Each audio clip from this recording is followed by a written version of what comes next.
정보가 있는 시사 토크쇼 장윤선의 팟짱. 안녕하세요. 장윤선입니다. 오늘은 11월 19일 수요일입니다. 박근혜 대통령이 어제 새로 신설되는 국민안전처 장관을 포함해서 모두 11명의 장차관급 인사를 단행을 했는데요. 대통령 인사수석 비서관실이 신설된 이후에 이뤄진 첫 번째 대규모 인사입니다. 키워드는 현장 경험과 전문성이다라고 청와대는 밝히고 있는데요. 과연 그럴까요? 우선 진보 언론들은 국민 안전을 책임질 장차관 자리에 웬 군 장성 출신들이 이렇게 많으냐 비판하고 나섰습니다. 군 출신은 국민 안전에 어떤 현장 경험과 전문성이 있는 걸까요? 제 개인적으로 가장 눈에 띄는 인사는 이근면 인사혁신처장입니다. 세계 인명사전에도 오를 정도로 아주 뛰어난 인사 전문가로 알려지고 있는데요. 삼성에서 인사만 30년 해온 분이라는 겁니다. 박근혜 대통령이 세월호 참사를 계기로 드러난 관피아 문제, 이것을 공직사회 개혁의 핵심으로 보았는데요. 이런 조직을 공무원에게 맡길 수는 없다. 이런 박근혜 대통령의 뜻이, 생각이 담긴 인사라고 청와대는 설명을 하고 있습니다. 민간 기업에서 30년간 인사 파트를 책임졌던 분, 이분이 담당할 정부의 인사혁신 어떻게 될까요? 정부 인사에 대한 기업 방식의 적용, 내부 반발은 없을까요?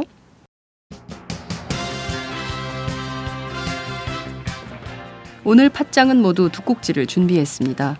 홍준표 경남지사의 무상급식 중단 선언으로 촉발된 무상복지 논쟁이 세금, 증세 논쟁으로 옮겨붙고 있는 상황인데요. 우선 증세 없이 복지는 없다. 이런 것이 이미 사회적 합의가 되어가는 분위기입니다. 문제는 그럼 어느 주머니에서 더 세금을 더 거둘 것인가 하는 것인데요. 실제 제일 중요한 쟁점이 바로 이 부분인 것 같기도 합니다. 팟짱은 오늘 이용섭 전 국세청장이자 행정자치부 장관, 새정치민주연합 전 의원을 모시고 증세의 방향에 대해서 살펴보겠습니다. 내년 2월 전당대회를 앞두고 있는 새정치민주연합이 요새 몸살을 앓고 있습니다. 무엇보다 지난 대선 후보였던 문재인 의원의 출마 문제를 둘러싸고 박지원, 정세균 두 새 의원 간의 빅3 물밑 경쟁이 치열해지고 있는 양상인데요. 한겨레 신문 성한용 정치 선임 기자를 통해서 야당 정치의 현주소와 개헌론 그리고 반기문 현상 등까지 살펴보겠습니다. 팟짱 시작합니다.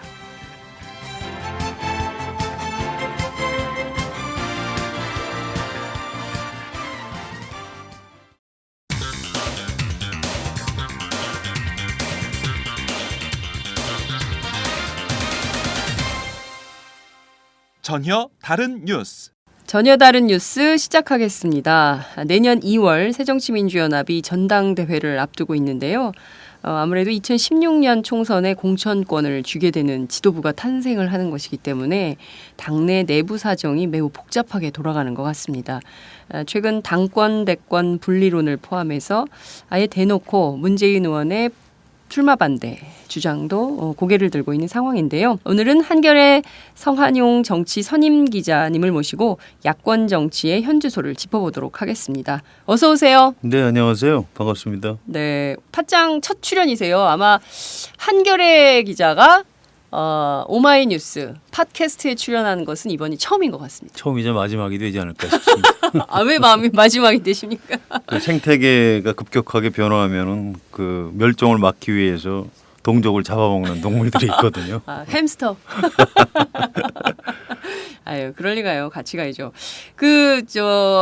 아마 한겨레 성한용 정치선임 기자님을 많은 분들이 아실 것 같으세요. 왜냐하면 인기 스타시기도 하고 제가 국회에 같이 출입하면서 함께 그 여러 현장에서 늘 뵙는데요. 오늘은 방송에 편의를 위해서 제가 평소에 부르는 대로 선배라고 부르겠습니다.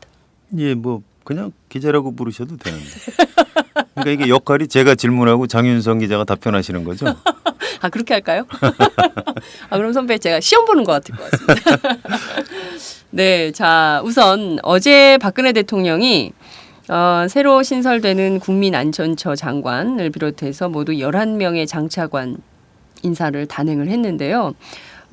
인사혁신처장의 이근면, 삼성광통신 경영고문을 발탁을 해서 이거 뭐 정부가 삼성 스타일로 바뀌는 거 아니냐 이런 분석도 나돌던데요. 선배 어떻게 보셨습니까?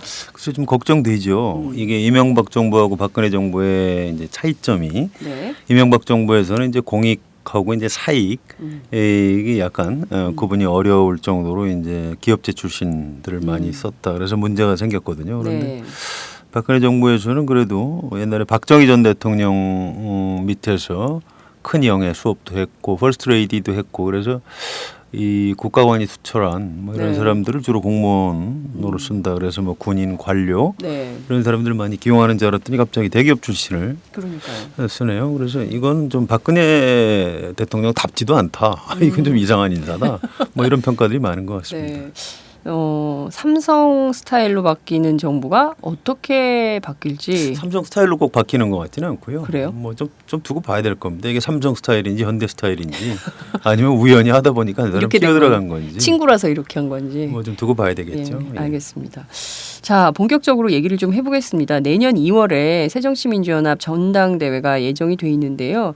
물밑 경쟁이 굉장히 치열한 걸로 전해지고 있습니다. 실제로 수면 아래에서 어떤 경쟁이 좀 어떤 식으로 진행이 좀 되고 있나요?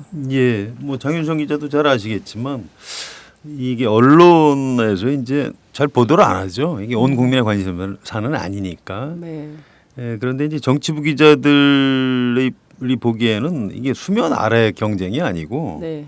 그냥 수면 위에서 그냥 싸우고 있는 거죠. 대놓고. 예, 대놓고 네. 뭐 이미 그 730이죠 재보궐 선거 그거 네. 끝나고 김한길, 안철수 두 사람이 이제 물러나더라는 소문이 들리는 순간부터 이미 당권 경쟁에 들어갔다고 봐야 되고요. 네. 뭐 지금 그런 상황인 것 같습니다. 네. 실제로 보면 그 지금 출마자들이 쭉 이렇게 거론이 좀 되고 있는데요. 문재인 의원의 출마는 기정사실로 받아들여지는 것이죠? 글쎄요, 잘 모르겠네요. 그 부분이 이제 최대 변수인데요. 네. 11월 7일이죠. 중앙일보 인터뷰에서 문재인 의원이 적당한 시기에 고민을 매듭짓겠다. 뭐 그렇게 멀지는 않다. 네. 이게 이제 정확한 그 발언 내용입니다. 그래서 네. 저도 궁금해서 문재인 의원하고 좀 가까운 네. 분한테 물어봤어요. 네네. 그 제가 그 팟짱에 나가야 되는데 취재를 좀 하자. 기사로 쓰지는 않겠다. 네. 이제 이렇게 약속을 하고. 팟캐스트용이다. 아니 뭐 용이라고 밝히지는 않았습니다. 내가 네. 그냥 궁금해서 물어본다. 네.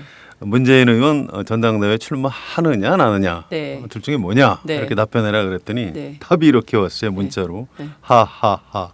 문재인 의원에게 직접 물어보시지요. 누구예요?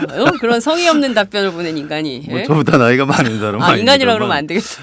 근데 이제 한 줄 더 붙였어요. 네. 그 문제는 제가 전할 사항은 아닐 듯합니다. 가부간에 직접 선언하실 내용이라는 뜻입니다. 이렇게 답변을 했어요. 야, 가부간에 직접 선언하실 내용이다. 예, 그런데 네. 이제 그 주위에 문재인 의원의 이제 뭐 이른바 측근이라고 할까요? 뭐 그런 분들 여론은 한 8대2 정도로 네. 출마하는 쪽이 많다고 그럽니다. 그래서 지금 전체 분위기로 보면 출마할 것 같다 뭐 이렇게 얘기를 하는데 저는 개인적으로 좀 두고 봐야 될 것 같아요. 이분이 기존 정치 문법으로 읽으면 틀리는 경우가 많은 분이기 때문에 네. 본인이 네. 나간다 안 나간다 분명히 얘기하기 전까지는 뭐 선뜻 얘기하기 어렵고요. 네. 그다음에 이제 사실은 그 경쟁 진영에서 네. 또 이제 문재인 의원이 출마하느냐 안 하느냐 이게 최대 관심사 아니겠습니까? 네, 지금 그렇죠. 정세균, 박지원 이렇게 세 분을 다 묶어서 이제 빅3라고 하는데요. 네. 그 박지원 의원 최측근한테도 한번 물어봤어요 문자로. 그것도 물론 뭐 기사로 쓰지는 않겠다 이렇게 하고. 지금 제가 기사를 쓰는 건 아니죠. 아니니까요. 그랬더니 이제 문재인 의원 본인 이제 박지원 쪽의 분석입니다. 네. 문재인 의원 본인은 주변의 출마 문제에 대해서 논의를 금지하라고 했다. 그러니까 입단속을 시키고 있다는 거고요. 네. 이렇게 돼 있어요. 이게 문자니까 그대로 좀 읽어드릴게요. 네네. 주변은 그러니까 주변 사람들은 그런 뜻이겠죠. 불출마 압박에 대해서 네. 신경질적인 반응과 함께 이번에 그냥 출마해서 승부를 보자고 합니다. 이게 주변 사람들의 의견이라는 거고요. 아직은 출마의 임계점을 넘긴 상태는 아니지만 이게 좀 말이 어려운데요. 문재인 의원 본인이 불출마론에 굴복하는 모양새를 보이는 것은 좀 걱정하고 있는 것 같다. 그러므로 출마할 것 같다. 이게 박지원 쪽 분석이고요. 뭐 이왕 내친 김에 정세균 의원 너무 취재를 꼼꼼히 역시 선배 취재 달인이셔요. 아니 야. 취재 달인이 아니고요.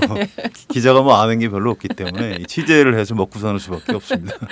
정세균 의원에 좀 가까운 지인한테 물어봤어요. 그랬더니 문재인 의원은 아무래도 출마하는 쪽으로 기우는 것 같다. 그래서 참 걱정이다. 네. 이제 뭐 좀 이따 다시 말씀드리겠습니다만 문재인 정세균 이 두 분은 지지 기반이 좀 겹치죠. 그렇죠. 같은 편이라고 볼 수. 뭐 정세균 쪽에서도 출마할 것 같다. 그래서 참 우리는 큰일 났다. 이런 얘기를 하는 거 보니까 대체로 관측은 출마할 것 같다는 쪽이 좀 많은 그런 상황인 것 같습니다. 실제로 보면 최근에 어젠가요, 그 김용환 의원이 대놓고 불출마해야 된다, 뭐 이런 얘기가 계속 나오고 있던데요.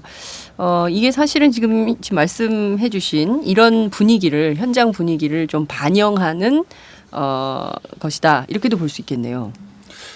글쎄요, 뭐 김용환 의원이라고 그러셨나요? 네. 김용환 의원은 이제 이른바 친노를 굉장히 미워하는, 증오하는 뭐 이런 정치인이시기 때문에 문재인 의원의 이제 출마를 어떻게든 막으려고 뭐 하는 그런 차원에서 얘기를 하는 것 같은데요. 네. 글쎄요, 뭐 김용환 의원의 발언이 지금 새정치민주연합 안에서 다수 의견인 것 같지는 않고요. 뭐 좀 이렇게 그냥 관망하는 의원들이 좀 더 많은 것 같습니다. 차라리 문재인 의원이 나와서 당 대표를 한번 맡아서 혁신을 해보고 거기서 성공하면 다음 대통령이 되는 거고 실패하면 관둬야 되는 것 아니냐 이런 상식적인 판단을 하는 분들이 많고요. 이 재밌는 게 그 동아일보의 논설실장 하는 김순덕 칼럼에도 심지어 문재인 전당대회 출마를 허하라 뭐해서 아니 이게 동아일보에서 왜 문재인 의원을 이렇게 뭐 밀어주나 했더니 그게 아니고 내용을 가만히 보면 차라리 대표가 돼서 망하려면 망하고 뭐 그걸 돌파하면 대통령 후보가 될 수도 있겠다 이제 이런 얘기예요. 그래서 묘한 게 문재인 의원을 좋아하는 사람들도 출마하라고 그러고 또 주변 측근들은 문재인 의원이 대표가 돼야 자기가 공천을 받을 수 있을 것 같으니까 출마하라고 하고 또 그 문재인 의원을 싫어하는 사람들도 에이 나가서 대표하다가 망해라 그러니까 이번 출마해라 이런 사람들이 막 나타나고 있는 걸 보니까 확실히 환경은 출마론 쪽으로 좀 많이 기우는 것 같습니다.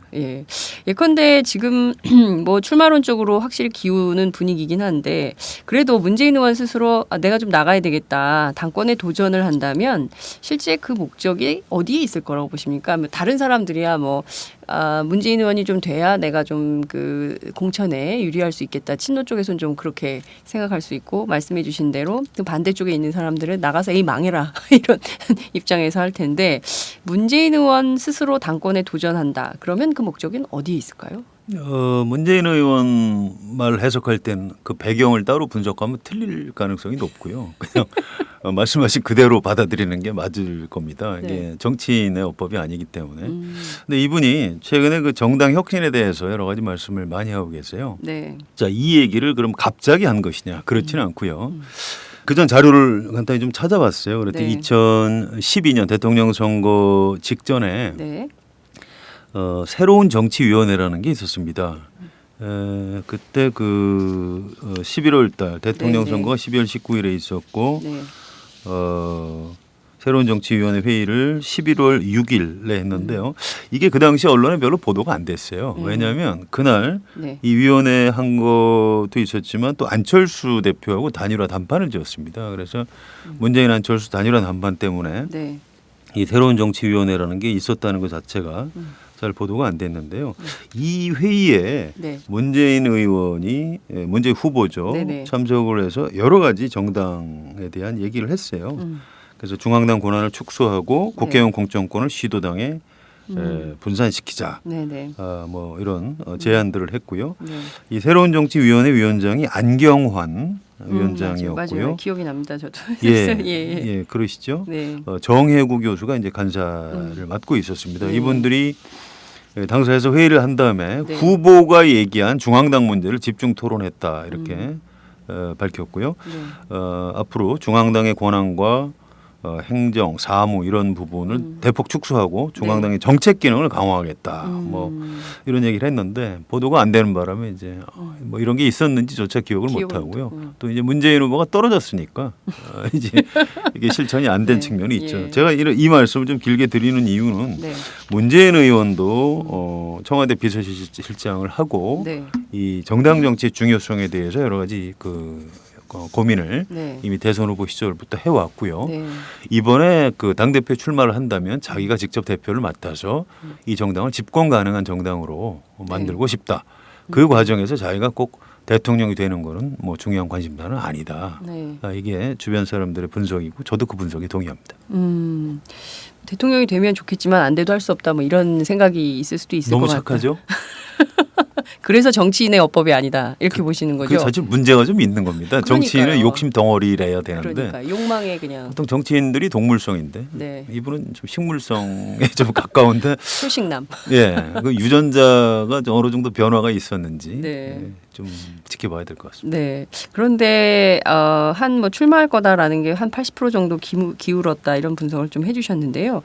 그래서 출마를 하면 당선은 될까요? 출마하면 당선되죠. 이건 제 관측은 아니고요. 네. 이것도 이제 정치를 좀 하는 네. 늘상 당원 대의원들 접촉을 하는 국회의원. 또 네. 국회의원은 바쁘니까 네. 국회의원이 아닌 지역위원장들한테 좀 물어본 적이 있어요. 네. 그랬더니 당원 대의원들 정서는 그렇다고 합니다. 지난 대통령 선거 때 후보였는데 네. 뭐 아무리 미워도 이 사람이 제대로 정당 정치를 할 기회를 우리가 주지 않은 것 같다. 그러니까 이번에 얼마나 이 사람이 정치인으로 괜찮은 사람인지 네. 한번 시험해보기 위해서라도 대표를 시키는 게 옳겠다. 이런 정서들이 많다고 합니다. 네. 그래서 출마를 하면 네. 뭐 그렇게 쉽게 되지는 않겠지만 그래도 당선될 가능성 굉장히 높다. 이런 얘기들을 좀 객관적으로 하고 있더군요. 대개의 정치부 기자들이 국회의원들 아니면 보좌관들 이렇게 취재를 하는데 역시 성한용 선배는 지역위원장까지도 또 취재가 아니고요. 포괄적으로 제가 만나. 이제 알던 사람인데 옛날에 국회의원 하다 떨어졌어요. 그래서 아니 선배 이제 제가 이렇게 띄워드리는데 계속 이렇게 아니, 너무 액면을 다 그 공개를 안 하셔도 정직하게 되는데. 얘기해야죠. 우리가 저 과대포장하면 안 되니까. 진실만을 얘기하는 그렇습니다. 한겨레 신문 정치 선임 기자지만 한겨레 신문이기 때문에 진실만을 얘기하고 아니 있어요. 오마이뉴스도 진실만을 얘기하시잖아요. 아 그러니까요. 예, 아니 이 원래 팟캐스트의 본질이 깔때기거든요. 그러니까 자기 자랑을 막 해야 되는데 늘 겸손하게 하시니까 더 재밌다. 자, 그런데요. 앞서 말씀드린 대로 당권 대권 분리론 이것이 이제 계속 고개를 좀 들고 있는데요. 문희상 비대위원장이 어제 열린 관훈클럽 토론회에 참석을 해서 자꾸 이제 뭐 출마하지 마라 뭐 이런 얘기들이 나와서 그런 건지는 알 수 없으나 문재인은 대통령 나오라는 법이 있고 정세균은 대통령 나오지 말라는 법이 있냐 뭐 이러면서 당권 대권 분리론에 반대 의사를 천명했다 이렇게 언론들이 보도를 하고 있던데요. 문희상 비대위원장이 이렇게 딱 나서서 쐐기를 박은 것은 뭐 그런 얘기 좀 그만하자 이런 건가요? 이 흐름은 좀 어떻게 봐야 될까요? 예, 그런 거죠. 사실은 김영환 의원은 문재인 의원이 대표되는 게 싫으니까 이제 나오지 말라 이런 얘기고요. 네. 박지원 의원 쪽에서도 이제 문재인 의원이 출마하면 네. 박지원 대표가 되기가 좀 어려워지죠. 그러니까 이제 당권 대권 분리 얘기를 하면서 대선 주자 아니냐 그러니까 나오지 마시라 이런 얘기를 하는 거죠. 네. 그러니까 그건 뭐 그 본인의 이해관계 때문에 그런 얘기를 하는 거니까 당내에서 공감을 크게 얻는 것 같지는 않고요. 네. 문희상 위원장뿐만 아니고 전당대회 준비위원장을 지금 김성권 의원이 네. 맡고 있는데 이분이 굉장히 신중한 분인데요. 이분이 그 라디오 방송에서 네. 아니 대선이 3년이나 남았는데 무슨 당권 대권 분리를 얘기하느냐 네. 이미 이렇게 얘기를 했습니다. 네. 그리고 여기에 대해서 무슨 당내 파장 이런 게 없어요. 네. 그러니까 다 이미 사실은 이렇게 교통 정리가 이제 끝난 문제죠. 그래서 이 당권 대권 분리로는 그냥 대표를 놓고 결혼은 경쟁자들이 그냥 정치 공세 차원에서 하는 거지. 네. 뭐 그게 실현될 가능성은 뭐 거의 뭐 0%에 가깝다. 0%에 가깝다. 0%. 전 빵 0보다 전 빵을 좀 예, 어릴 때 좀 배가 고프게 자라가지고 빵을 좀 좋아합니다. 빵점. 빵 %에 가깝다.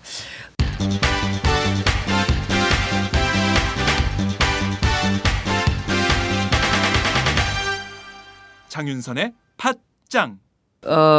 뭐랄까요? 그러니까 친문, 친노, 뭐 이제 범친노, 이제 문재인 의원을 이제 범친노다 자기들은 그렇게 규정을 좀 하던데요. 예컨대 친노가 당권을 장악을 하게 되면 뭐 그 김용환 의원이랄까 뭐 이런 분들한테 뭐 공천에 피해가 있겠습니까? 피해가 있죠. 예, 그렇습니다. 이 이른바 친노 네, 이걸 개파라고 할 수도 있고 친노 정서라고 할 수 있는데 네, 그분들 입장에서는 지금 새정치민주연합 안에서 어떤 정책 노선 네. 또는 이념 노선이 좀 너무 다르다. 이런 비판이 있어요. 네. 이제 김영환 의원, 뭐 황주홍 의원 이런 분들. 네.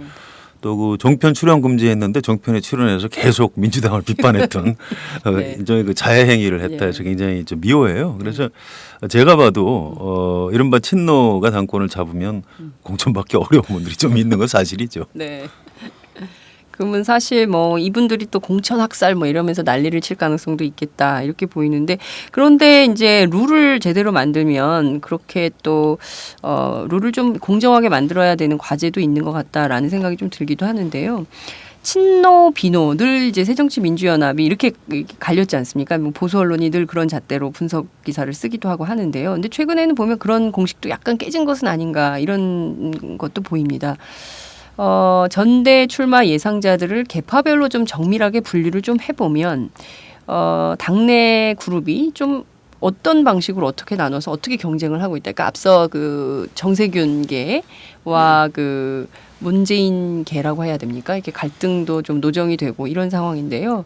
이게 좀 어떤 방식으로 격화하고 있다고 봐야 될까요? 네, 일단 문재인계하고 정세균계는 뭐 갈등이 있는 건 아니고요. 네. 그 두 분들은 그 지지 기반이 꽤 겹칩니다. 문재인 의원을 이제 뭐 보통 친노 당내에서도 그렇게 구태여 이름을 붙인다면 네. 정세균 의원은 뭐 범노, 범노. 뭐 좀 약간 벙벙하지만 넓은 넓은 친노다. 노. 이제 그래서 범노라고 하고요. 네. 이제 빅3 중에 박지원 의원은 이제 호남, 정체성이 이제 호남에 가깝죠. 네. 그럼 박지원 의원이 이른바 친노를 기준으로 하면 뭐냐? 네. 뭘 것 같습니까? 장 기자 보시기에? 애매하죠? 친노, 범노. 예, 애매합니다. 네, 네. 이게 애매한 게 정답이에요. 이게 왜 그러냐면 친노들과 친한 뭐 이런. 지난 대선 때 이해찬 네, 전 총리하고 그렇죠. 손잡고 이른바 이박연대를 했죠. 그렇죠. 그 이해찬 전 총리하고 손잡았는데 뭐 반노 비노라고 할 수 없는 할수 거고요. 없죠. 예. 그런데 이제 이런 고민이 있다고요. 박지원 캠프 쪽에 고민인데 네. 전당대회 나간다고 이제 표를 좀 달라 이렇게 돌아다니니까 이 전국에 있는 당원 대의원들 중에 문재인을 싫어하는 이른바 반노 네. 성향의 대의원 당원들이 도와줄 테니까 그러면 반노를 선언해라 이렇게 요구를 한다고 해요. 아유. 그런데 이제 박지원 세다. 의원 입장에서는 아니 사실은 내가 반노가 아닌데 그걸 참 선언할 수도 없고 선언하면 표를 준다고 하니 참 그 뭐 어떻게 해야 될지 모르겠다 이런 그런 장면들이 있어요. 그렇게 이른바 그 빅3라고 할 수 있는 이제 문재인, 정세균, 박지원은 그런 정도 분류할 수 있고요. 네. 다른 분들은 사실은 지금 누가 출마할지도 잘 모르기 때문에 네. 뭐 친노, 비노 이런 걸로 분류하기도 뭐 쉽지는 않은 그런 상황인 것 같습니다. 평상시에 박지원 의원하고 가끔 전화 통화도 하시고 뭐 기자하고 취재원이 네. 항상 통화하는 박지원 거죠. 의원이 열받을 때 전화하셔서 하소연도 하시고 그 기자가 고참 기자가 되면 또 그런 임무가 있더라고요. 그러니까요. 취재원이 저 푸념을 좀 할 때 들어주는 역할. 약간 상담 카운셀러 역할도 아니요, 그 상담은 아니고 그러니까 네. 말 그대로 푸념을 들어줘야 되고, 근데 조건이 있습니다. 네. 그 기사를 쓰면 안 돼요. 그 신뢰관계가 깨지면 다시는 푸념 안 하죠. 예. 그 이제 뭐가 어떻게 돌아가는지 저는 모르는 사람이 네. 되는 거고. 네. 그런 박지원 의원의 경우에 진짜 반노를 선언해서 갈까? 아닐까? 어떤 고민이 좀 들 것 같아요. 어떤 선택을 할 걸로 보세요? 그렇지는 않을 겁니다. 그 박지원 의원도 이제 김대중 네. 전 대통령 밑에서 큰 정치를 배운 분이에요. 네. 그래서 이제 박지원 의원을 뭐 이 한국 사회 주류, 네. 이런 메인스트림이나 이 사람들은 굉장히 그 좀 우습게 보죠. 뭐 지역도 뭐 호남이고 네. 뭐 출신 학교도 자기들이 보기엔 좀 현찮은 것 네. 같고 이렇게 굉장히 우습게 보는데 네. 그래도 이 큰 나무 밑에서 성장한 그런 정치인이기 때문에 네. 그런 큰 판단을 틀리지는 않습니다. 사실은 여기서 반노 선언을 하고 네. 당내 비주류하고 손을 잡는다는 거는 이제 야합을 하는 거거든요. 지난번에는 이해찬하고 하고. 손잡고 이번엔 이해관계가 달라지니까 또 그 반대 사람들하고 손잡는다. 글쎄요. 김대중 전 대통령한테 정치를 그렇게 배우지는 않았을 겁니다. 네. 박지원 의원이 하고 싶어도 못하겠다. 그런가요? 그나저나 어찌됐든 그 문희상 비대위가 지금 이 내년에 있을 전당대회 룰을 좀 결정을 해야 될 텐데요. 어떤 안들이 좀 나오고 있나요? 룰이 또 굉장히 중요하지 룰은 않습니까? 사실은 결정이 다 돼 있어요. 이게 무슨 얘기냐면 네. 당원 당규가 이미 규정이 돼 있고요. 네. 이 당원 당규를 고칠 가능성은 거의 없다고 봐야 됩니다. 근데 또 선거 앞두고 늘 또 이 사람들이 율분리에 당원 따라서 당규 안에서 네. 이제 약간 조정 비율 같은 걸 조정을 할 수 있는데요. 네. 새정치민주연합 당원을 좀 소개를 해드리는 게 좋을 것 네. 같아요. 25조에 당 대표와 최고위원 선출과 임기 조항이 있는데요. 이 1항 안에 다 들어 있습니다. 네. 당 대표와 최고위원은 전국 대의원 대회, 전당대회라는 뜻입니다. 네. 여기서 분리하여 선출하되, 그러니까 분리하게 되어 네. 있고요. 다음 각호에 따라 선출한다. 1. 전국 대의원 대회 대의원, 그러니까 네. 대의원이라는 뜻이고요. 그다음에 권리당원, 일반당원, 국민 네. 이렇게 네 종류로 이제 선거인단을 구성한다 이렇게 되어 있고요. 대의원하고 권리당원을 70% 이상, 네. 그리고 당원과 국민들의 비율을 30% 이하로 반영한다. 이렇게 돼 있어요. 7대 3. 이게 당원입니다. 네. 이 당원을 지금 뭐 물론 고쳐야 된다 이런 뭐 주장들을 하지만 네.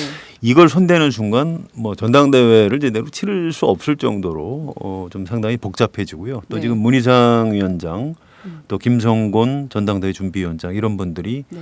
현 당원 당규에 따라서 네. 해야 한다. 또 문재인 의원도 뭐 기존 규칙을 바꾸는 건 옳지 않다 이런 네. 얘기들을 했고요. 정세균, 박지원 이런 빅3들이 다 대체로 동의하는 그런 상황입니다. 아마 네. 이 규칙에 따라서 이제 전당대회를 치른다고 봐야죠. 네.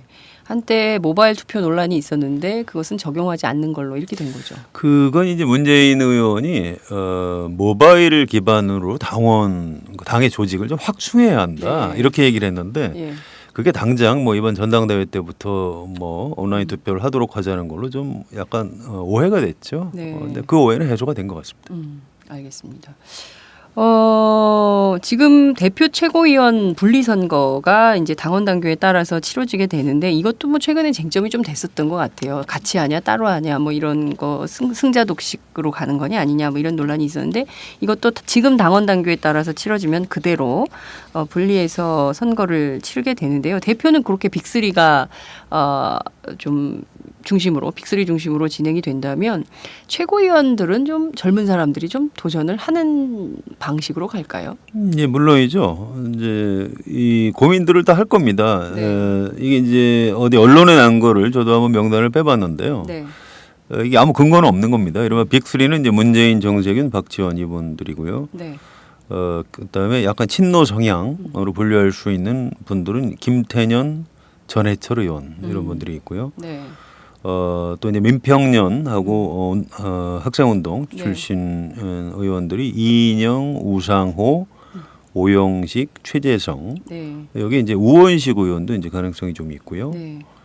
그다음에 이제 그 비노라고 할까요? 비주류라고 할까요? 네. 이런 분들 중에는 김동철, 김영환, 박주선, 주승용, 전병헌, 조경태, 추미애 여기까지 이제 국회의원이시고요. 또 전직 의원들이 계세요. 네. 김부겸, 정동영, 천정배 네. 많죠? 예. 얼추 세 보니까 20명 정도 됩니다. 근데 이분들이 나올까요? 다 나올 것 같지는 않고요. 네. 끝까지 검토하겠죠. 그래서 이분들 중에 한 10명 정도가 출마하고 이제 컷오프를 거쳐서 네. 본선에는 뭐 한 6, 7명 정도가 겨루지 않겠는가 이렇게 싶습니다. 네. 그 앞서 열거해 주신 이분들의 평균 연령이 주로 50대 이상이 넘는 것 같습니다. 예, 그렇죠. 이 중에 네. 이제 젊은 정치인을 뭐 3, 40대라고 한다면 3, 40대는 거의 뭐 좀 이 당 안에서 거의 존재감이 없다. 이렇게 봐도 과언이 아닐 것 같아요. 아직도 486이 젊다 이럴 수 있을까요? 486 글쎄요. 이거는 좀 상대적인데요. 네. 사실은 뭐 새누리당이나 네. 진보정당에도 뭐 40대는 거의 없어요. 그렇긴 하죠. 예, 40대가 이제 현실적으로 국회의원을 하기에는 좀 이제 이른 나이라는 우리 사회 공감대가 있기 때문에 네. 저는 물리적인 나이보다는 얼마나 좀 젊은 정치를 하느냐 이런 부분이 더 중요하다고 봅니다. 이제 네. 그런 데서 좀 실망스러운 부분이 있었던 건 사실이죠. 이를테면 여전히 이번에도 이번 전대에서도 뭐 좀 이렇게 새롭게 40대 기술론 같은 거를 들고 나오면서 뭐 그럴 만한 거는 가능성이 없다. 이렇게 볼 수 있겠네요. 도전은 할 겁니다. 그런데 이제 들고 나올 때 그걸 뭐 40대 기술론을 들고 나오는 건 지금 1970년대도 아니고요. 뭔가 새로운 구호를 만들겠죠. 정치인들이 이제 창의성이 있는 분들이니까. 네. 기대를 뭔가 슬로건을 이제 들고 나오겠죠. 뭐 좀 시간을 주시는 게 옳을 겁니다. 네. 그런데 뭐 이런 얘기도 있는 것 같더라고요. 지금 비대위원들이 다 개파 수장들이 와 있는 거 아닙니까? 근데 이 개파 수장들이 물론 이제 기존의 룰을 가져간다 하더라도 실제 그 당사자들이 출마하면서 자기들이 룰을 결정하는 것은 좀 곤란한 거 아니냐 이런 비판과 지적이 좀 있는 것 같습니다. 그러려면 차라리 비대위원을 좀 사퇴를 하고 선거의 공정성을 띠는 게 중요한 거 아니냐 이런 얘기도 있는데요. 그 점은 좀 어떻게 보십니까? 뭐 이게 옳은 얘기죠. 어떻게 그 최고위원을 하면서 네. 전당대회 나온다는 건 이제 상식적으로 말이 안 되는 거고요. 네. 이게 이제 김태일 영남대 교수가 그 비슷한 얘기를 했고요. 이석현 의원 지금 국회 부의장이자 전당대회 의장이죠. 네. 이분도 이제 그런 비슷한 맥락의 얘기를 했는데 네. 이걸 자세히 들여다보면 약간 달라요. 김태일 교수는 네. 이른바 개파주의를 해소하기 위해서 문재인 의원이 지금 개파 패권주의라는 오해를 가장 많이 받고 있는 친노의 좌장이 문재인 의원이 좀 출마를 안 했으면 좋겠다. 네. 그래서 좀 젊은 사람들한테 좀 길을 열어줬으면 좋겠다. 이런 맥락에서 한 얘기고요. 김태일 교수님은요? 그렇습니다. 네. 그다음에 이석현 전당대회 의장은 대표에 나올 사람들은 비대위원회에서 좀 물러나달라. 뭐 이런 맥락의 얘기입니다. 그런데 좀 결이 다르죠. 네. 그런데 상식적으로 이석현 의장의 이런 말은 꽤 일리가 있기 때문에 아마 실제로 대표나 네. 최고위원에 출마하는 분들이 지금 비대위원 중에 있다면 네. 아마 출마하면서 비대위원을 사퇴하지 않을까 뭐 이런 관측들이 많더군요. 네. 그러면 그 시점은 언제로 보시나요? 이를테면 언제부터 본격적으로? 글쎄요, 전당대회가 이제 2월 8일로 네. 날짜만 결정돼 있고요. 그 이제 역순으로 지금 스케줄을 짜고 있는데요. 네. 뭐 아직 뭐 언제 후보 등록을 할지 이런 게 전혀 안 나왔기 안 나요. 때문에 후보 등록하는 순간 내는 후보 것도 등록하는 좀 순간 내는 게 상식적이죠. 그렇긴 한데 또 어떻게 너무 보십니까? 바투게 내면 또 역시 뭐 출마 앞두고 바로 뭐 본격적으로 되는 건 12월부터 좀 그러니까 선거운동도 해야 될 테니까요. 선거운동 사실 지금도 하고 있어요. 그래서 뭐 별 차이가 있는 건 아니고요. 아, 뭐 이제 비대위원을 갖고 하나 비대위원이 네, 없는 뭐 놓고 하나 사실 똑같이 비슷합니다. 예, 도끼 객긴이다. 뭐 그렇죠. 이렇게 볼 수도 있는 것 같은데요. 그럼에도 불구하고 막 전국을 순회하고 그럴 거 아닙니까? 그런 거 생각하면 그렇죠. 공식 선거운동을 네. 하려면 비대위원 내려놓고 해야죠. 그렇겠죠. 아무래도. 그런데 친노가 어쨌든 빅3는 이렇게 움직이는데 그 이 당 안에 그 다른 개파들 있지 않습니까? 앞서 말씀하신 486 그 학생운동 세력 그리고 또 김근태 개라고 대체로 불리는 분들 뭐 이런 분들의 경우에는 고민도 좀 많으신 것 같아요. 늘 이렇게 변방에 있어야 되느냐? 우리가 이번에 당권에 도전을 해야 되는 거 아니냐? 뭐 이런 얘기들도 사석에서는 하는 것 같던데요. 네, 꽤 있죠. 이분들이 실제로 정치 안에서 좀 뭐 어떤 정도의 파워를 가질 수 있을지 이 당 안에서요. 글쎄요, 그분들 다 합치면 네. 뭐 한 글쎄요, 감각적으로 보면 뭐 한 40-50% 네. 다 끌어모으면 그 정도가 되죠. 근데 그분들도 네. 생각들이 다 다른 분들이에요. 그래서 그 힘을 하나로 모으기가 이제 쉽지는 않은 거죠. 네. 좀 두고 봐야 될 겁니다. 어떻게 힘을 모을 수 있을지조차 좀 어렵죠, 예측하기가. 일각에서는 이번 전대에서 만약에 문재인 의원이 출마를 해서 당선이 되면 완전히 이제 그 친노 정당이 되는 건데 다시 그러면 차라리 이 당 안에서 계속 그렇게 있느니 나가서 새로운 당을 만드는 게 어떻겠냐 이런 주장도 있는 것 같습니다. 글쎄요, 문재인 의원이 대표가 되면 친노 정당이 될까요? 이른바 이제 조중동하고 종편에서는 그렇게 레터를 붙이려고 할 텐데 네. 거꾸로 네. 문재인 의원이 우리 정당이 친노 또는 친문 정당이 아니다. 이걸 입증하기 위해서 과감한 뭐 탕평 인사 같은 걸 네. 하지 않을까요? 좀 그렇게 보는데요. 네. 그래서 지금 당장은 네. 무슨 뭐 정계 개편이나 집단 탈당 이런 게 이루어질 것 같지는 않습니다. 제가 정치부 기자를 뭐 조금 했지만 얘기하셨죠. 선거를 네. 앞두고 정계 개편 또는 집단 탈당, 신당 창당 이런 게 이루어지는 거지. 지금처럼 아무 선거도 없는데 네. 뭐 갑자기 뭐 집단 탈당, 정당 창당 이런 게 이루어지지는 않습니다. 그래서 문재인 의원이 대표가 돼도 네. 무슨 야당발 정계 개편이 이루어질 가능성은 없다고 봐야 되고요. 다만 이렇겠죠. 당내에서 이제 불만을 가진 비주류로 남아 있다가 네. 2016년 총선을 앞두고 공천을 못 받는 게 확실하다 싶으면 그때 이제 무리를 지어서 나갈 나가서. 가능성은 있겠죠. 아, 예. 그게 굉장히 현실성 있는 안으로 저도 받아들여집니다. 최근에 안철수, 노회찬, 김부겸 뭐 급비 회동설이 나돌았는데요. 뭐 왜 만났냐, 만나서 무슨 얘기했냐, 뭐 이런 얘기들이 계속 나오고 있는 것 같습니다. 본인들은 만난 적 없다, 모르겠다, 확인해 줄 수 없다, 뭐 이렇게 얘기를 하고 있는데요. 이 사람들의 회동도 뭐 이러다가 뭐 당 만드는 거 아니야? 뭐 왜냐하면 당 안에서 뭐 자기들의 너무 존재감이 없으니까 새롭게 뭘 좀 해보려고 하는 거 아니야? 뭐 이런 얘기들도 좀 나오는 것 같은데요. 좀 어떻게 보시고 계세요? 글쎄요. 어떻게 보십니까? 장 기자는. 저는 좀 현실성은 별로 없는 것 같아요. 네, 안철수 의원은 좀 이게 어떻게 할지 모르겠는데요. 사실은 안철수 의원처럼 주요 정치인이면 네.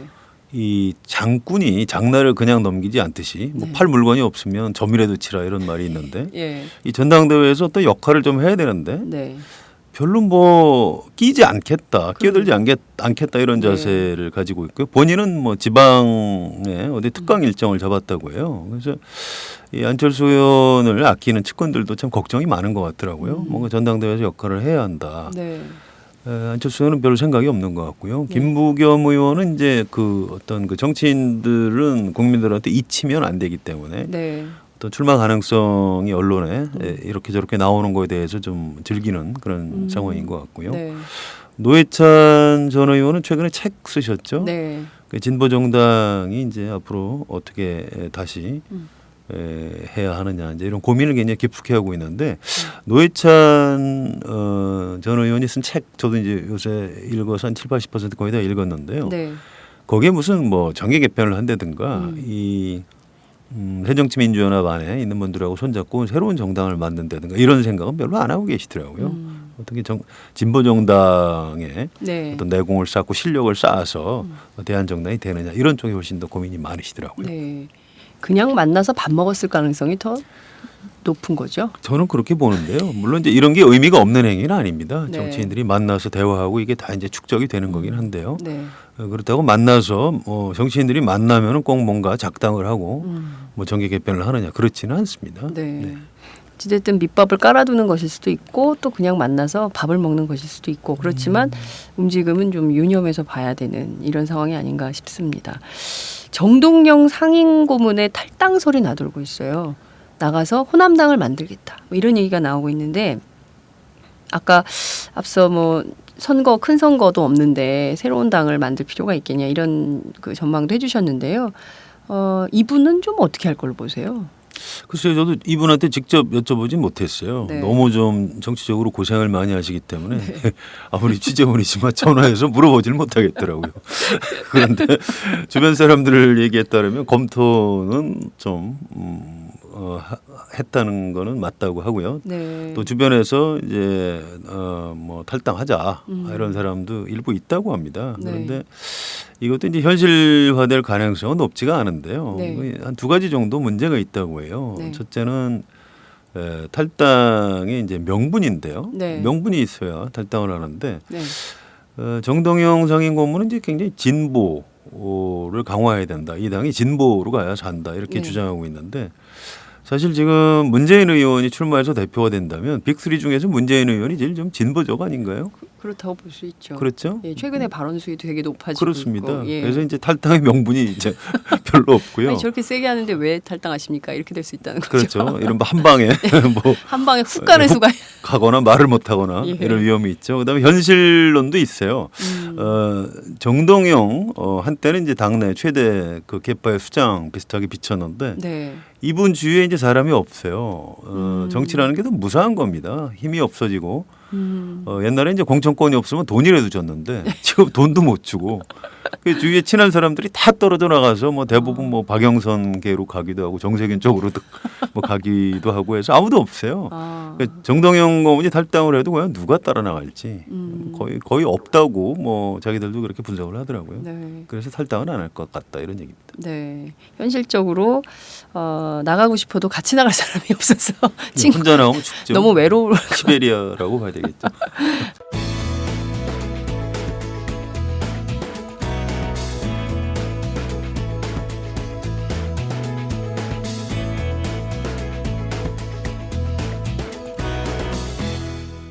장윤선의 팟짱. 전반적으로 이제 저희가 그 대선 이후에 현재까지 야권 전체 상황이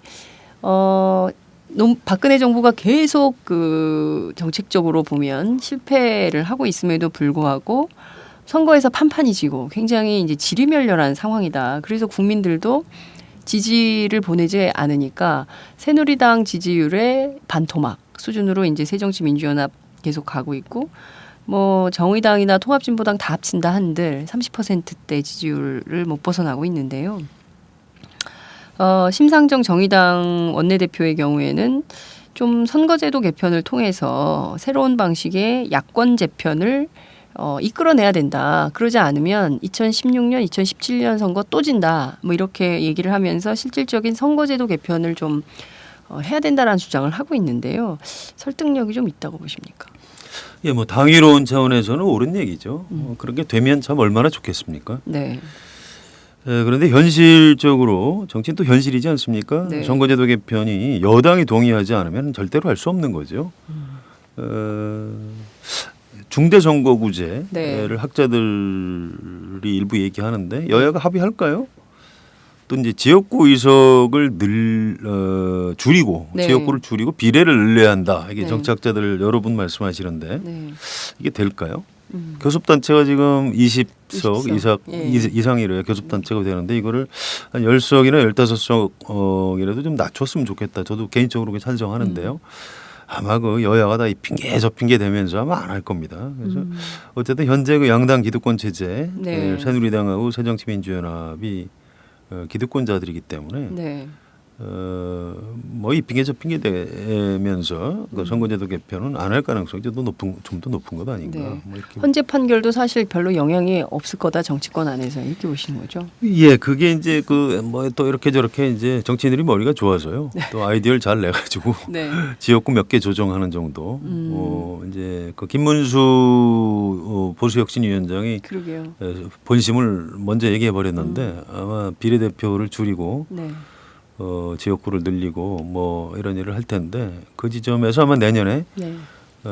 우리 국민들 정치 네. 혐오증을 좀 가지고 있는 국민들 또 정치학자들 또 네. 현실 정치인들이 아마 대논쟁을 좀 벌여야 될 겁니다. 네. 대논쟁을 벌여서 긍정적인 방향으로 갈 수 있으면 좋은데 이 양대 기득권 정당이 딱 앉아서 쥐고 안 내놓으면 그렇습니다. 결과적으로 어렵죠. 조금 조정하는 정도로 아주 그칠 가능성이 높죠. 눈꽃만큼의 변화 정도만 눈곱 정도. 눈곱 정도. 너무 우울하다. 예. 우울하죠. 네. 그러니까 너무 네. 정치학자들이나 진보정당 분들 하는 얘기 듣고 너무 기대를 크게 갖지 않으시는 게 정신 건강에는 좀 더 좋을 겁니다. 근데 그분들은 끊임없이 막 이렇게 도전을 하는데 결과적으로 눈곱 정도의 변화밖에 없다고 한다면 한국 정치 이게 참 기대할 게 거의 없다 이런 생각이 좀 들기도 하는데요. 최근에 재밌는 현상이 하나 있었어요. 대선 지지도 조사에서 반기문 유엔 사무총장 지지율이 무려 39.7%까지 치솟아서 이거 반기문 대망론, 반기문 되는 거 아니야? 뭐 이런 얘기들이 계속 나오고 있는데요. 일각에선 그럼 뭐 그냥 안철수 현상 같은 거 아니야? 뭐 이렇게 얘기를 하기도 합니다. 반기문 현상 이것은 좀 어떻게 보고 계세요? 글쎄요, 이건 과거에 박찬종, 고건, 문국현, 안철수 현상하고 저는 같은 일종의 이제 신기루 비슷한 거라고 보고요. 네. 그래서 개그 콘서트 표현으로 하면 의미 없다. 뭐 이렇게 한번 말씀. 좀 재밌게 하셔야 돼요. 의미 없다. 의미 없다. 뭐 잘 안 되네요. 어떤 이 일종의 그 반정치 프레임이죠. 그래서 기존 정치인이 아니면 높은 평가를 받는 네. 신상 효과. 네. 뭐 그런 비슷한 것 같고요. 예를 들어서 뭐 우리 그 스타가 누가 있을까요? 언론인 중에도 뭐 손석희 이런 분들 아마 여론조사에다 넣고 하면 1등 나오지 않을까요? 1등 나올 것 같아요. 예, 뭐 저도 그럴 것 같습니다. 반기문보다 더 높지 않을까? 아닐까요? 뭐 그렇지 않겠죠. 뭐 아무튼 뭐 1등 가능성이 있고. 예. 이제 반기문 현상에는 물론 여러 가지 뭐 개헌론하고도 이제 관련이 있어요. 네. 그리고 이제 유엔 사무총장은 대단한 자리 아닙니까? 네. 그래서 이제 굉장히 높은 퍼센티지가 나오는 건데 어쨌든 저는 실현 가능성은 좀 높지 않은 것 같고요. 네. 어느 정당이든 반기문 총장을 대선 후보로 만들려면 추대해야 되거든요. 네. 당내 경선을 하려고 하겠습니까, 반기문 총장이? 네. 그런 문제가 하나 있고, 근데 현실적으로 정당 안에서 추대를 할까요? 뭐 대선 후보에 도전하는 사람들이 추대에 동의하겠습니까? 그건 이제 아닌 것 같고요. 또 한 가지 문제는 네. 과연 우리나라 국민들이 경제를 잘 모르는 음. 사람을 대통령으로 뽑으려고 할까? 네. 이런 부분이 아마 좀 걸림돌이 될 겁니다. 박근혜 대통령도 경제를 잘하신다고 잘하는 건 하는 아닌데요. 어려울수- 예. 경제 관련한 굉장히 중요한 개념들을 많이 던졌습니다. 네. 주위에 이제 김종인 박사 이런 네. 분들 포진시켰고, 뭐 최경환 이런 사람들 중용했고요. 복지국가, 그다음에 디시플린드 캐피탈리즘. 네. 그래서 그냥 자본주의만으로는 안 되고 뭔가 규제를 가하면서 원칙 있는 자본주의를 해야 된다. 뭐 경제 민주화, 뭐 이런 여러 가지 100% 대한민국, 네. 또 고용률 네. 이런 얘기도 했고요. 다른 사람이 얘기했으면 안 믿었을 텐데 그러니까요. 박근혜 후보가 얘기하니까 이제 저분이 경제를 공부를 많이 했고 또 경제에 신경을 쓰겠구나라고 국민들이 믿었죠. 네. 그 효과가 있었을 겁니다. 배신? 배신, 착각, 착각? 사기, 네. 뭐 어느 게 사기? 맞는지 잘 뭐, 모르겠는데요. 그러니까요. 아무튼 국민들이 좀 잘못 알고 이제 그게 요새 드러나고 있죠. 예. 뭐 막 던져도 될 것 같습니다. 그런데 중요한 건 반기문 총장 본인인 것 같아요. 최근에 책을 내지 않으셨습니까? 네. 저는 딱 보고 이건 출마용이다라는 생각이 좀 들었거든요. 보셨습니까? 그 아닐 책은? 겁니다. 아니요, 책 보진 않았는데요. 반기문 총장도 명예욕이 굉장히 강한 분이세요. 그 연배에 네. 사회적으로 성공한 분들이 다 그렇듯이 그렇지만 그분들이 다 정치를 하려고 네. 하는 거는 아니고요. 특히 이 정치를 하려면 우리가 아까 이제 뭐 동물성, 식물성 그런 네. 얘기도 했습니다만 네. 사실은 반기문 총장도 조금 식물성에 가깝다고 저는 느낌이 그래요. 네. 그리고 주위에 좀 이렇게 뭐라고 그럴까요? 이 방송에서 이런 얘기 해도 되나 모르겠는데 괜찮습니다. 이렇게 심의를 안 받기 때문에요. 여성들이 네. 이 정치인들을 대할 때 느낌이 있답니다. 약간 좀 느끼하다거나 약간 위협적으로 걱정된다거나 이런 네. 거부감이 좀 네. 있다거나. 근데 그게 꼭 나쁜 게 아니라는 거예요. 정치인들한테 이제 그런 어떤 동물적 유전자가 좀 필요하다는 겁니다. 오히려 예. 꼭 성적 매력이라는 뜻은 아니에요. 네. 그런 정치 욕구, 명예욕, 예. 꿈틀거리는 욕망 예. 이런 게 이제 정치인한테 꼭 필요한 건데 문재인 의원한테 그런 게 좀 부족하듯이 반기문 총장도 사실은 그런 쪽하고는 거리가 꽤 있는 분이에요. 네. 그래서 그런 부분을 돌파할 수 있을까 이런 부분 저는 개인적으로 좀 부정적으로 봅니다. 그렇죠. 어찌됐든 임기도 지금 많이 남아 있는 상태. 그렇죠. 한 3년 남았죠. 네, 임기가 많이 남아 있는 상태에서 계속 이렇게 흔드는 게 국내 정치는 재밌어질지 모르겠지만 반기문 총장 본인에게도 그렇게 도움이 되는 것은 아니다. 이런 얘기들이 나오는 거예요. 문희상 네, 위원장이 그런 얘기를 에서 하게 그렇게 돼요. 정리를 했고요. 네. 저는 그 말이 옳다고 봅니다. 네. 그 결과적으로 뭐 고건 총리처럼 되지 않겠어? 뭐 이런 얘기를 하는 사람들도 많이 있더라고요. 누구처럼 이렇게 얘기하는 건 이제 반기문 총장에 대한 뭐 예의는 아니고요. 네. 반기문 또 반기문 스타일이 있을 겁니다. 알겠습니다. 예. 지금 뭐 저희가 이제 야권 정치에 대해서 계속 살펴봤는데요. 문제는 이제 박근혜 정부하고 새누리당의 독주에 있는 게 아니냐. 한국 정치가 점점 이렇게 가는 데는 뭐 이런 얘기도 나오고 있습니다. 김무성 대표 체제가 과연 견제구 역할을 그러니까 제대로 된 여당으로서 자기 역할을 하면서 박근혜 대통령의 정책 실패 문제나 이런 것들을 좀 지적하면서 갈 수 있겠냐 이런 얘기들도 좀 하는데요. 김무성 대표 체제가 어떤 방식으로 갈까 어떻게 보십니까, 선배님? 글쎄요, 지금 뭐 다 모든 국민들이 보고 있듯이 네. 가망이 없죠. 뭐 그 개인적인 관계도 좀 이상한 것 같아요. 개인적인 관계요? 예, 박근혜 대통령하고 김무성 대표하고 옛날에 무슨 사연이 좀 있었던 것 같고요. 네. 김무성 대표가 박근혜 대통령을 좀 무서워하는 것 같다. 김무성 대표가 박근혜 대통령을 무서워한다. 예. 그러니까 이제 중국에서 개헌 얘기했다가 바로 그 다음 날 무릎을 꿇고 네. 이런 걸 보면 네. 박근혜 대통령이 얼마나 좀 자기한테 해를 가할 수 있는지 이런 걸 정확히 알고 있는 것 아닌가. 네. 어쨌든 김무성 대표도 정치인으로서 동물적인 감각이 있는 분이고요.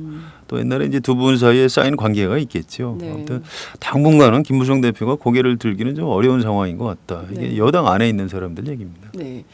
제가 그날 박근혜 대통령이 그 시정연설하러 국회 오셨잖아요. 그때 이제 쭉 인사하시면서 나가는 장면을 봤는데 김무성 대표가 계속 자리를 바꾸더라고요. 맨 끝에서 조금 인사를 길게 할 생각이 좀 있으셨던 것 같아요. 근데 결과적으로 그냥 손만 스치고 그냥 네, 안 받아줬죠? 안 받아주고 그냥 예. 가버려가지고 그렇습니다. 김무성 대표 그 표정이 클로즈업 된 게 국회 방송에 나왔는데 봤는데 되게 어이없다 이런 표정으로 이렇게 계시.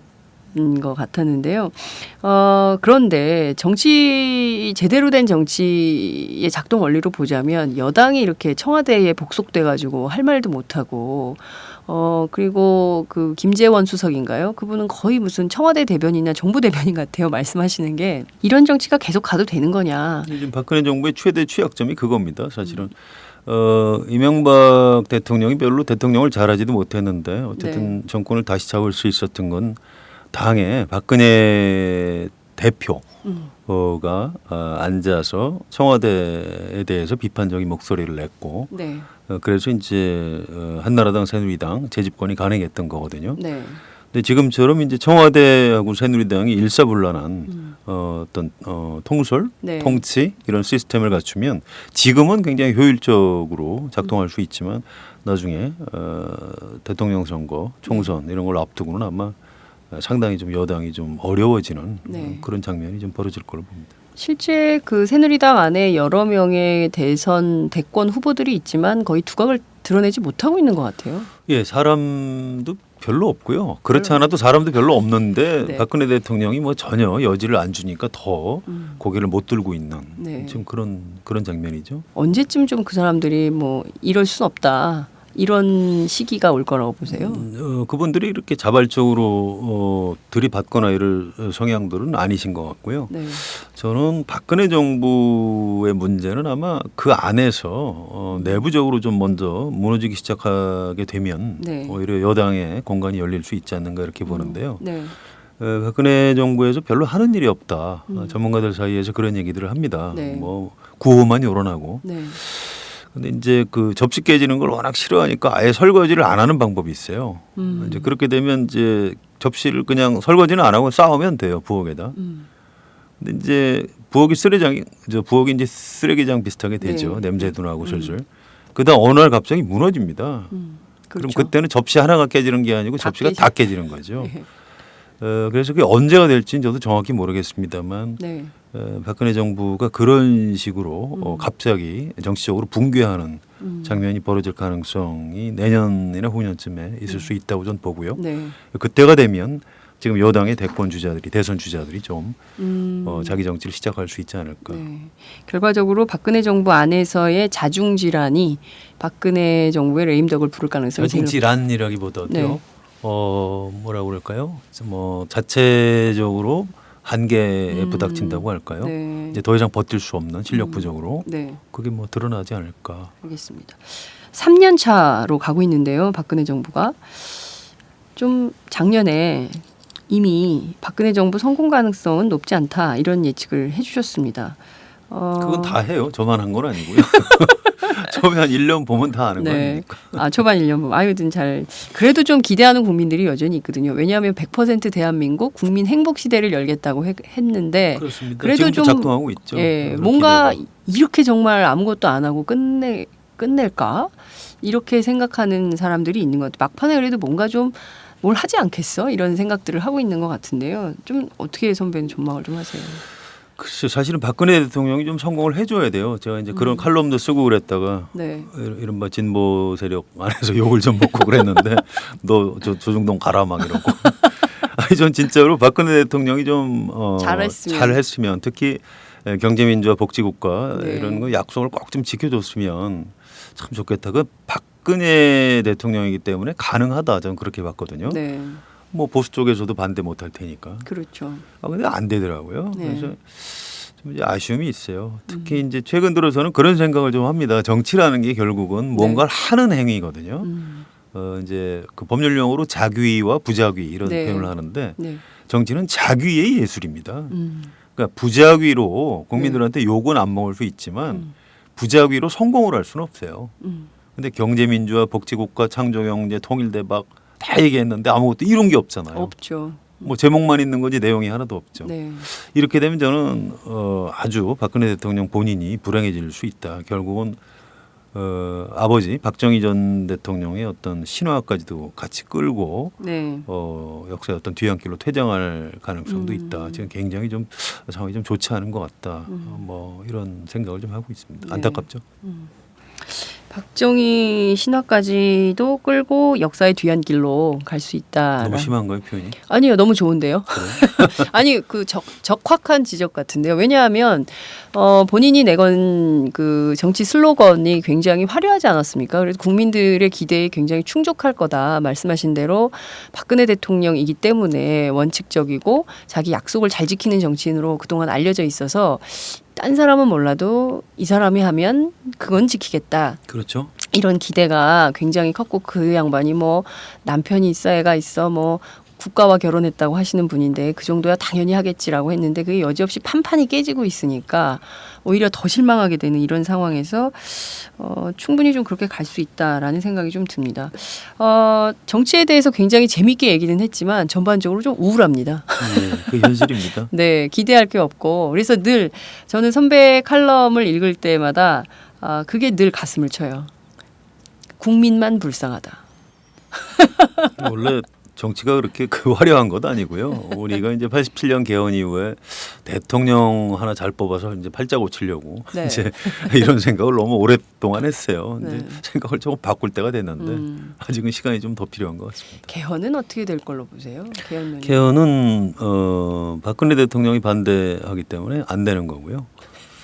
네, 안 됩니다. 국회의원 3분의 네. 2가 찬성한다는 것은 주요 정파, 현직 대통령을 포함한 주요 정파 모두가 네. 찬성을 한다는 전제하에서 통과가 가능한 거죠. 네. 그래서 안 된다고 보고요. 지금 이제 개헌 얘기하는 분들은 괜히 좀 입만 아프실 것 같아요. 그래서 네. 또 내년 이후로 해서 임기 후반으로 넘어가게 되면 네. 사실은 박근혜 대통령이 개헌하고 싶어든지 할 수 없는 그런 상황이 되죠. 그래서 저는 개헌은 뭐 될 가능성이 좀 별로 없는 것 같습니다. 네. 알겠습니다.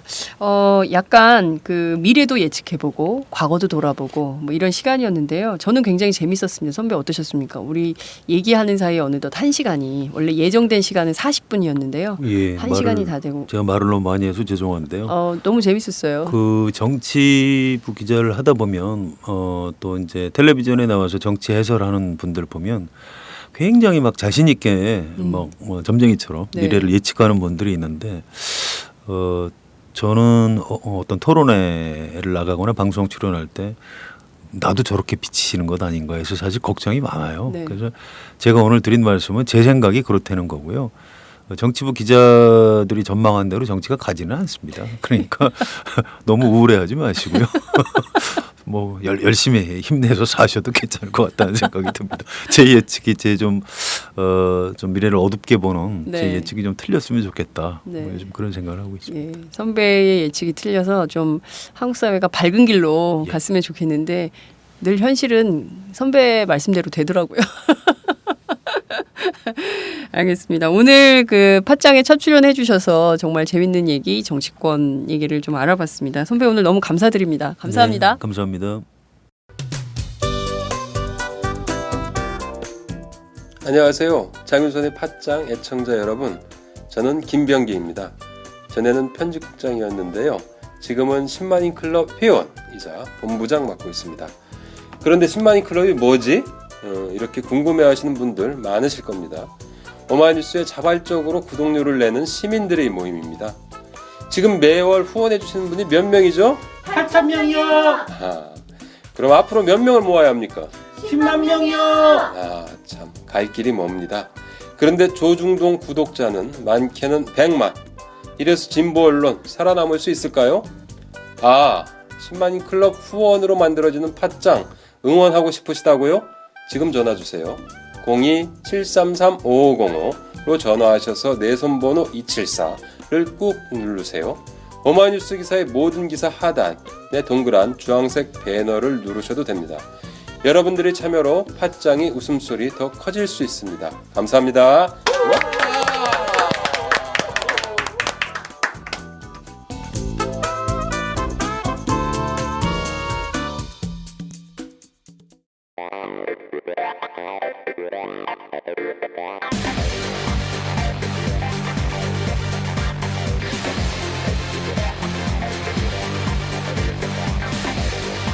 정보가 있는 시사 토크쇼 장윤선의 팟짱.